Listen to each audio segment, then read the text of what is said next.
am writing this under an appreciable mental strain, since by tonight I shall be no more.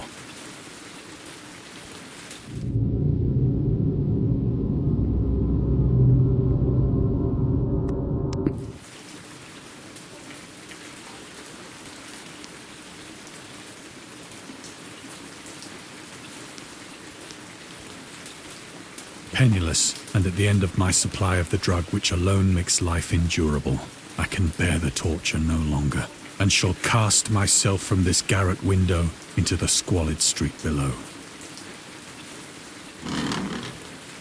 Do not think from my slavery to morphine that I am a weakling or a degenerate. When you have read these hastily scrawled pages, you may guess, though never fully realize, why it is that I must have forgetfulness or death.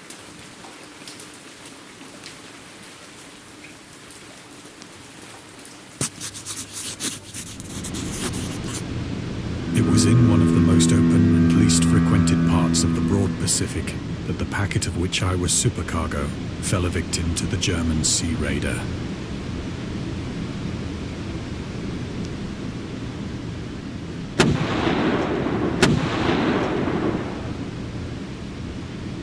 The Great War was then at its very beginning, and the ocean forces of the Hun had not completely sunk to their later degradation. So that our vessel was made a legitimate prize, whilst we of her crew were treated with all the fairness and consideration due us as naval prisoners.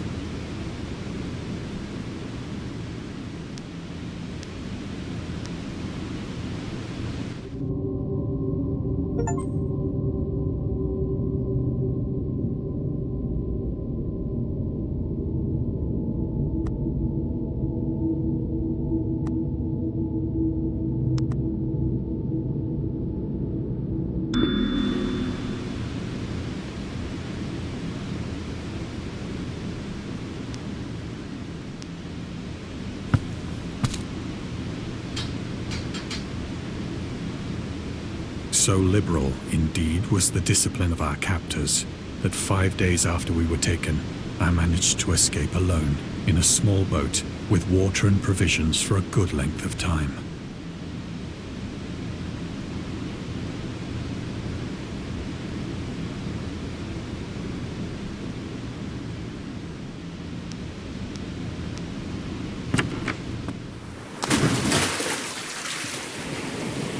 When I finally found myself adrift and free, I had but little idea of my surroundings.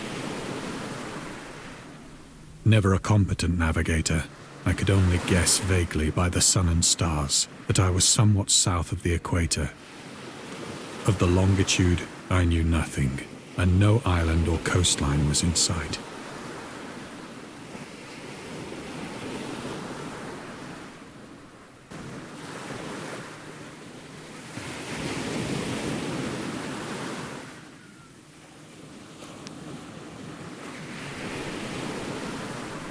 The weather kept fair, and for uncounted days I drifted aimlessly beneath the scorching sun, waiting either for some passing ship or to be cast on the shores of some habitable land.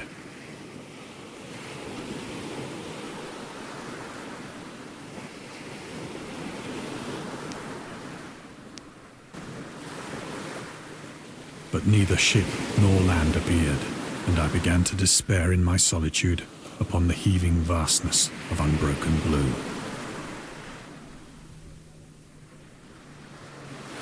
The change happened whilst I slept. Its details I shall never know, for my slumber, though troubled and dream-infested, was continuous.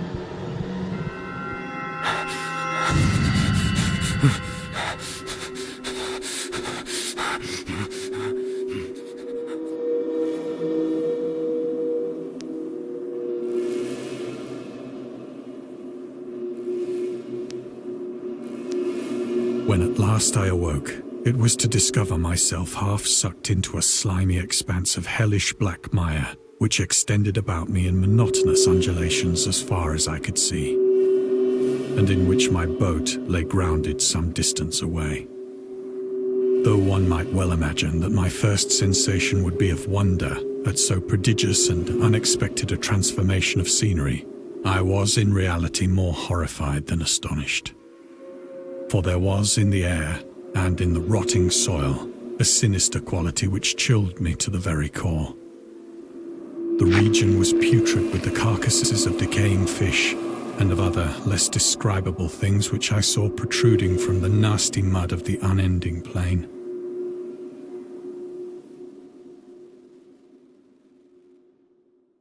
Perhaps I should not hope to convey in mere words the unutterable hideousness that can dwell in absolute silence and barren immensity.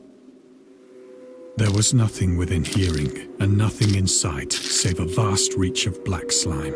Yet the very completeness of the stillness and the homogeneity of the landscape oppressed me with a nauseating fear.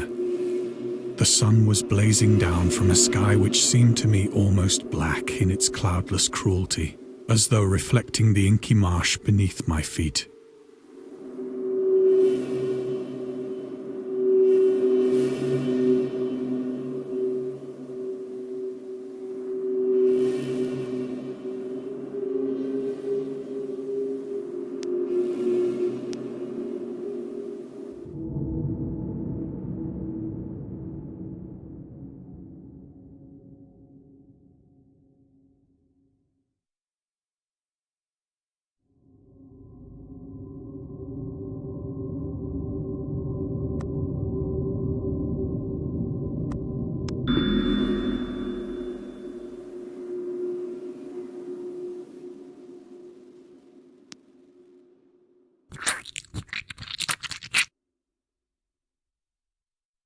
As I crawled into the stranded boat, I realized that only one theory could explain my position. Through some unprecedented volcanic upheaval, a portion of the ocean floor must have been thrown to the surface, exposing regions for which innumerable millions of years had lain hidden under unfathomable watery depths. So great was the extent of the new land which had risen beneath me that I could not detect the faintest noise of the surging ocean, straining my ears as I might. Nor were there any seafowl to prey upon the dead things.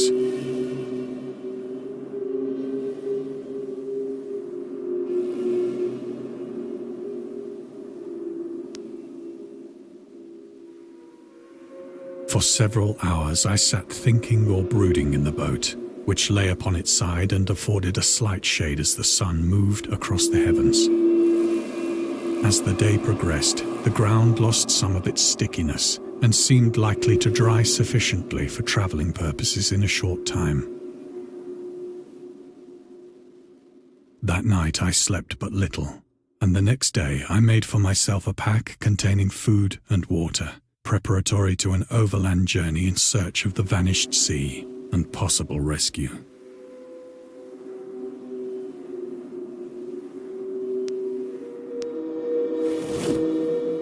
On the third morning, I found the soil dry enough to walk upon with ease. The odor of the fish was maddening, but I was too much concerned with graver things to mind so slight an evil, and set out boldly for an unknown goal.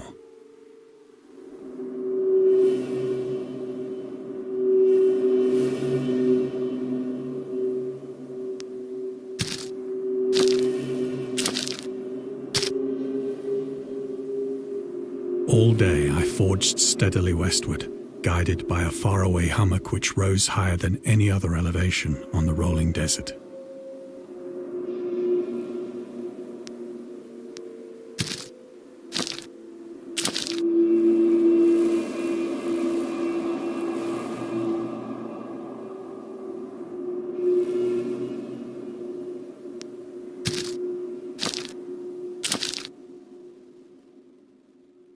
That night I encamped, and on the following day still travelled toward the hummock, though that object seemed scarcely nearer than when I had first espied it.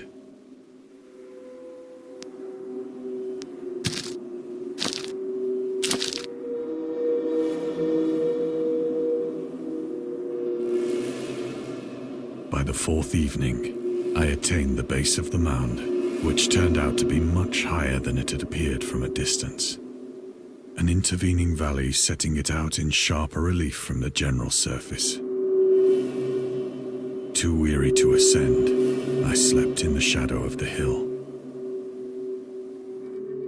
I know not why my dreams were so wild that night, but ere the waning and fantastically gibbous moon had risen far above the eastern plain, I was awake in a cold perspiration, determined to sleep no more. Such visions as I had experienced were too much for me to endure again.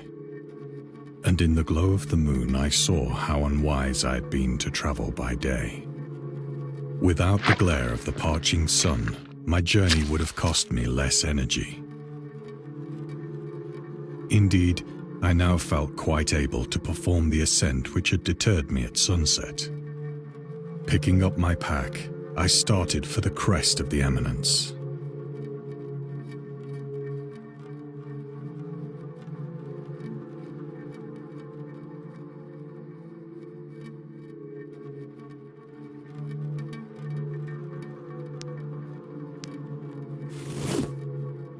I have said that the unbroken monotony of the rolling plain was a source of vague horror to me. But I think my horror was greater when I gained the summit of the mound and looked down the other side into an immeasurable pit or canyon, whose black recesses the moon had not yet soared high enough to illumine. I felt myself on the edge of the world, peering over the rim into a fathomless chaos of eternal night.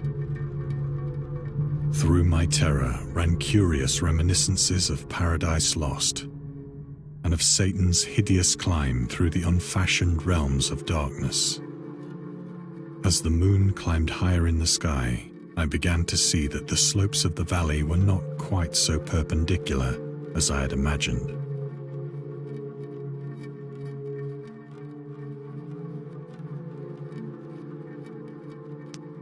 Ledges and outcroppings of rock afforded fairly easy footholds for a descent, whilst after a drop of only a few hundred feet, the declivity became very gradual.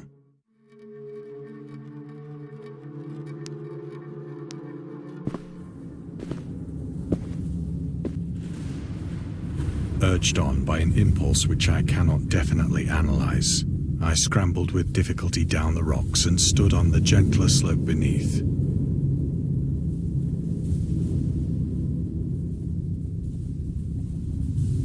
Gazing into the Stygian deeps, where no light had yet penetrated.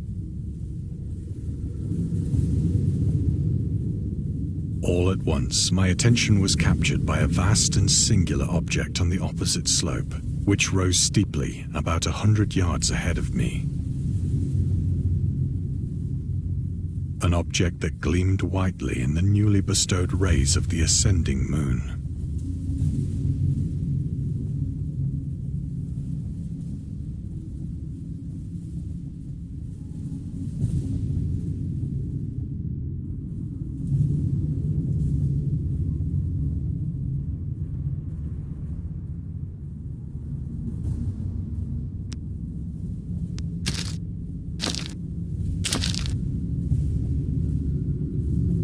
That it was merely a gigantic piece of stone, I soon assured myself. But I was conscious of a distinct impression that its contour and position were not altogether the work of nature.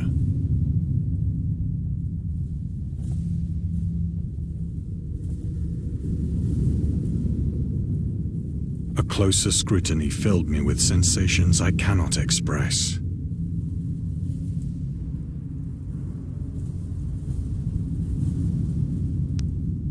For despite its enormous magnitude and its position in an abyss which had yawned at the bottom of the sea since the world was young, I perceived beyond a doubt that the strange object was a well-shaped monolith, whose massive bulk had known the workmanship and perhaps the worship of living and thinking creatures. Dazed and frightened, yet not without a certain thrill of the scientist's or archaeologist's delight, I examined my surroundings more closely.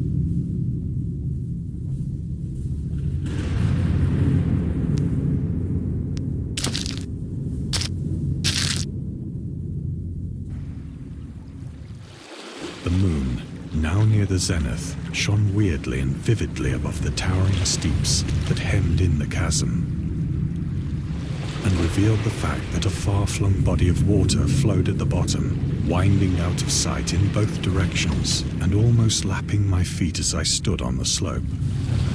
Across the chasm, the wavelets washed the base of the Cyclopean monolith, on whose surface I could now trace both inscriptions and crude sculptures.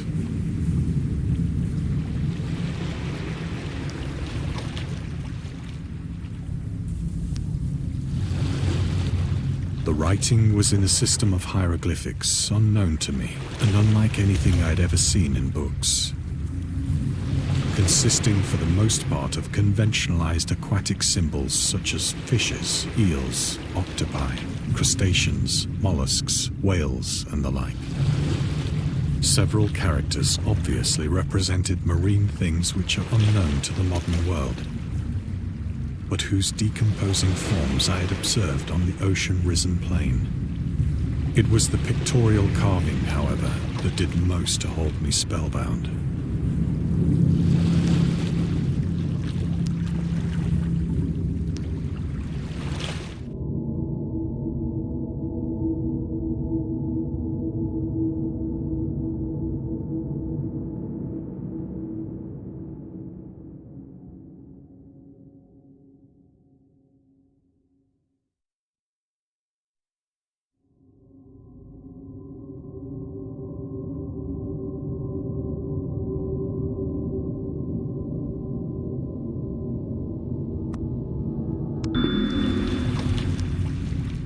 Plainly visible across the intervening water on account of their enormous size were an array of bas-reliefs whose subjects would have excited the envy of a Doré.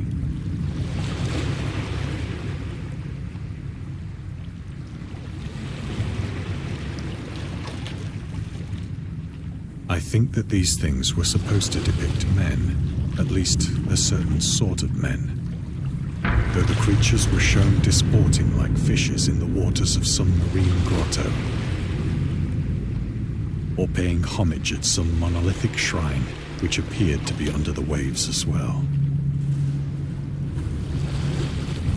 Of their faces and forms I dare not speak in detail, for the mere remembrance makes me grow faint, grotesque beyond the imagination of a Poe or a Bulwer. They were damnably human in general outline, despite webbed hands and feet, shockingly wide and flabby lips, glassy, bulging eyes, and other features less pleasant to recall.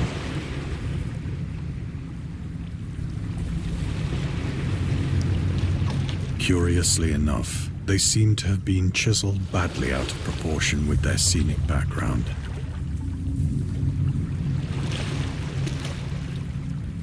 For one of the creatures was shown in the act of killing a whale, represented as but little larger than himself.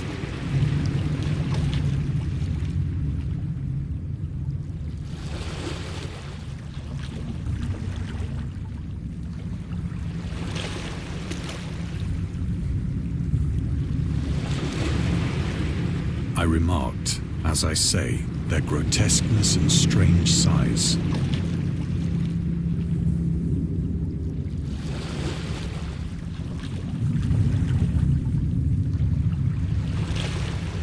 But in a moment decided that they were merely the imaginary gods of some primitive fishing or seafaring tribe. Some tribe whose last descendant had perished eras before the first ancestor of the Piltdown or Neanderthal man was born.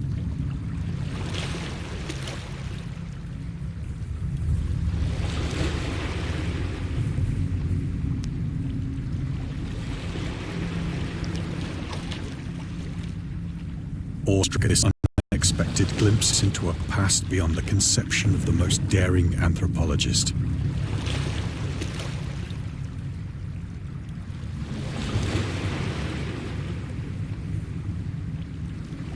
I stood musing whilst the moon cast queer reflections on the silent channel before me.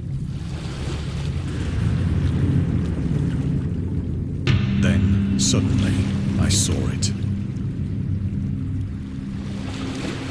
With only a slight churning to mark its rise to the surface, the thing slid into view above the dark waters.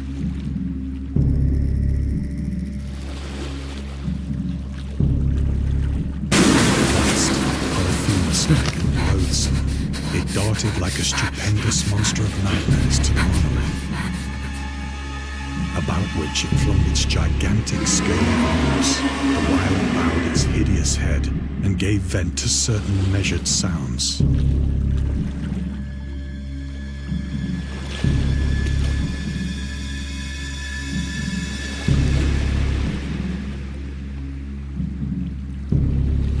I think I went mad then.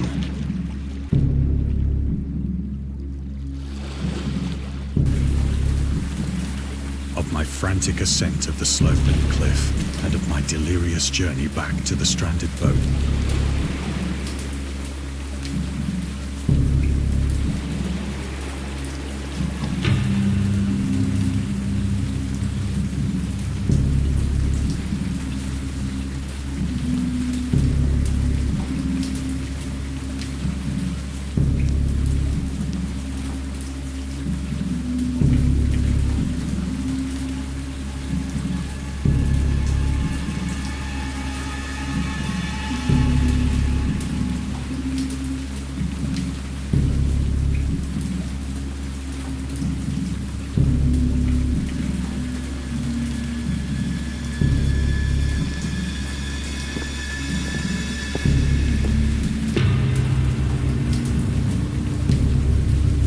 I sang a great deal and laughed oddly when I was unable to sing.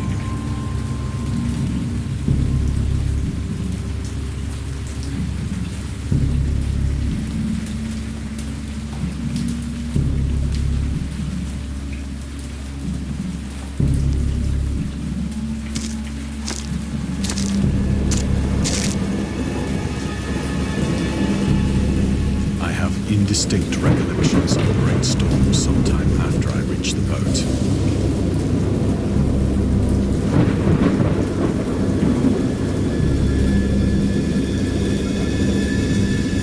At any rate, I know that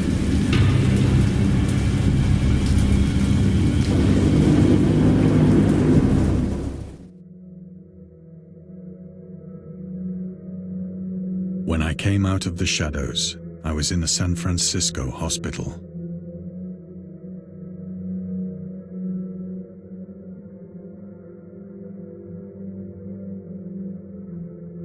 Brought thither by the captain of the American ship which had picked up my boat in mid-ocean. In my delirium, I had said much, but found that my words had been given scant attention.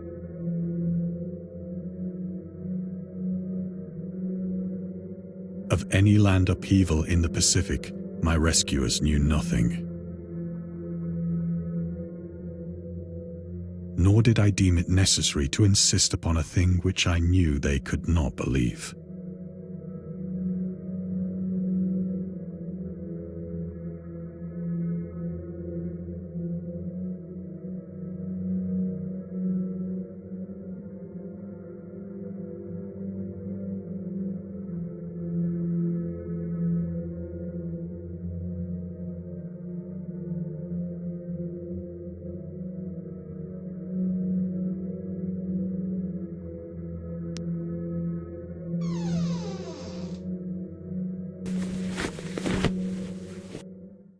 Once I sought out a celebrated ethnologist and amused him with peculiar questions regarding the ancient Philistine legend of Dagon, the fish god.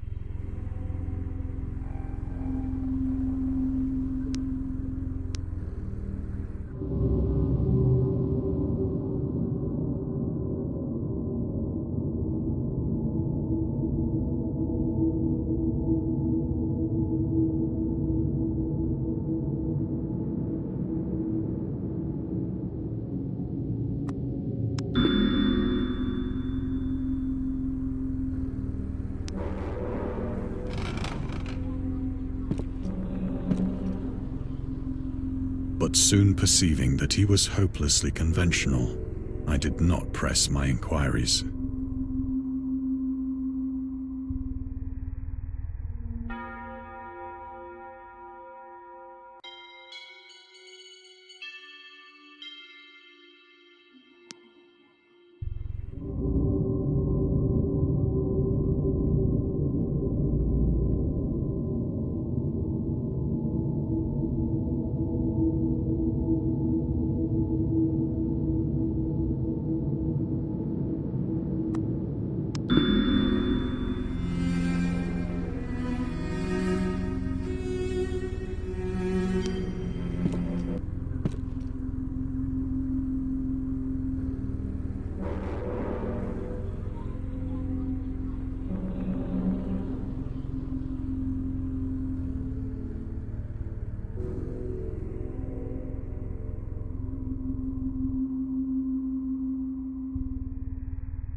It is at night, especially when the moon is gibbous and waning, that I see the thing.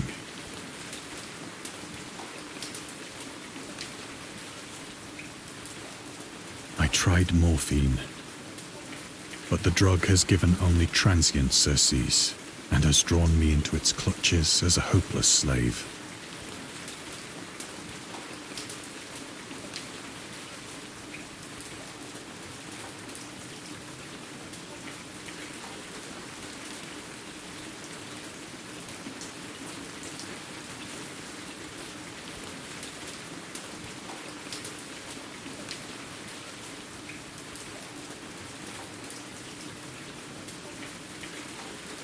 So now I am to end it all, having written a full account for the information or the contemptuous amusement of my fellow men.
Often, I ask myself if it could not all have been a pure phantasm, a mere freak of fever as I lay sun-stricken and raving in the open boat after my escape from the German man-of-war. This I ask myself, but ever does there come before me a hideously vivid vision in reply. I cannot think of the deep sea without shuddering at the nameless things that may at this very moment be crawling and floundering on its slimy bed, worshipping their ancient stone idols and carving their own detestable likenesses on submarine obelisks of water-soaked granite. I dream of a day when they may rise above the billows to drag down into their reeking talons the remnants of puny, war-exhausted mankind. Of a day when the land shall sink and the dark ocean shall ascend amidst universal pandemonium.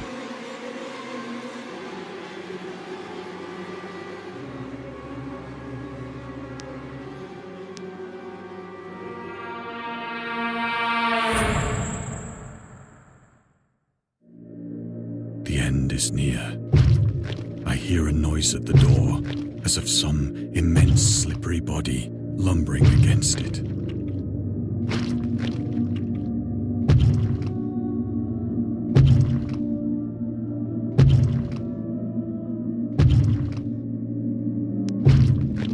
It shall not find me.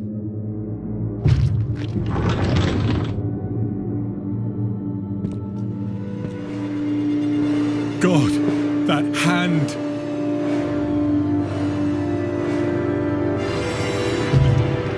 The window! The window!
And scary stories have been accompanying men for centuries. They have many faces and forms, but what is their purpose?